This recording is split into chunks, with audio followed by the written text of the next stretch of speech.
Good morning विद्यार्थी मित्रों। कक्षा 9 विषय हिंदी पाठ 8 गुलमर्ग की खिड़की से एक रात। इस पाठ का प्रकार है कहानी यानी वार्ता। उसके लेखक है मोहन राकेश। उनका जन्म सन 1925 में और निधन सन 1972 में हुआ था। गुलमर्ग की खिड़की से एक रात यह यात्रा वृत्तांत यानी कि यादगार वृत्तांत में लेखक ने गुलमर्ग के प्राकृतिक सौंदर्य का वर्णन किया है। गुलमर्ग जो शहर है वो जम्मू कश्मीर में स्थित है। तो हम इसके बारे में लेखक का जो वर्णन है वो विस्तार से इस पाठ में हम पढ़ेंगे। तो इस पाठ की कहानी कुछ इस प्रकार है। लेखक जब पहली बार गुलमर्ग गए तब वहाँ उनको कुछ भी असाधारण नहीं लगा था। असाधारण यानी सामान्य, असामान्य। तो जहाँ खुला सपाट मैदान, देवदारों के पेड़ पौधे का झुंड यानी समूह घंटे भर में सारा गुलमर्ग देख आए थे। तो लेखक 1 घंटे में सारा गुलमर्ग शहर देखकर आ गए थे। मगर बाद में महीनों वहाँ रहने पर एहसास यानी अनुभव हुआ कि पहली बार तो क्या, बाद में भी कभी पूरा गुलमर्ग देखा ही नहीं जा सकता। लेखक अपने यादगार वर्णन प्रवास के बारे में बताते हुए कहते हैं कि जब मैं पहली बार गुलमर्ग गया तो वो मुझे असाधारण यानी सामान्य लगा। बाद में वहाँ पर रहने पर पता चला कि यह तो महीना निकल जाए फिर भी पूरा देखा नहीं जा सकता, यानी उसका वर्णन नहीं किया जा सकता।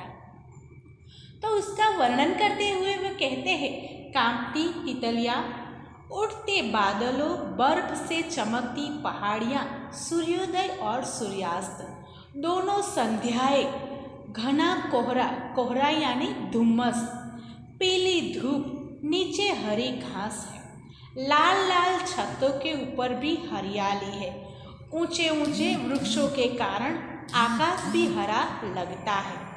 लोग हरी भरी घास पर बैठने का आनंद लेते हैं। सैलानी यानी प्रवासी, सैलानी घुड़सवारी का मजा लेते हैं। तो ये वर्णन करते हुए कहते हैं कि आसपास उड़ती हुई तितलियाँ, आसमान में बादल और बर्फ जो पहाड़ पर गिरी हुई है उस पर जो सूर्य की किरणें हैं वो घना कोहरा और पीले रंग की धूप पैदा करते हैं। लोग वहाँ के हरी हरी घास में बैठने का आनंद लेते हैं। जो प्रवासी आते हैं वहाँ वो घुड़सवारी का आनंद लेते हैं। गुलमर्ग में सपने फूल बनकर उगते हैं। तो यहाँ जो लोग सपने देखते हैं, ख्वाब, वो फूल बनकर खिलते हैं, ऐसा लेखक का मानना है। शाम के वक्त मैदान में सूर्यमयी आभा ओढ़ लेता है। जब शाम होती है तो हम आसमान में देखते हैं, जब सूर्य अस्त होता है तो पूरा वातावरण रंगीन हो जाता है, तो सूर्यमयी आभा ओढ़ लेता है। चारों तरफ धुंध ही धुंध है यानी धुम्मस, और बेबस यानी लाचार होकर फैली पगडंडिया यानी कच्चा रास्ता। तो जब अंधकार होता है शाम का वक्त तो चारों तरफ धुम्मस ही धुम्मस दिखाई देता है, और जैसे पगडंडिया यानी कच्ची जो केड़ियाँ है, हम उसे कच्चे रास्ते कहते हैं, वो बेबस हो जाते हैं। यह कल्पना लेखक करते हैं।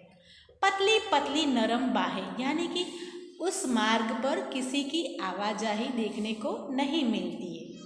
शाम होते ही गुलमर्ग में बर्फबारी शुरू हो जाती है। जैसे ही शाम होती है गुलमर्ग में बर्फ की वर्षा शुरू हो जाती है। घास पर बैठे लोग उठकर जाने लगे। जो लोग घास पर बैठकर हरी हरी घास का आनंद लेने लगे थे वो उठकर जाने लगे, क्योंकि बर्फ की वर्षा हो रही थी। हरियाली कुहासे ढकने लगी है।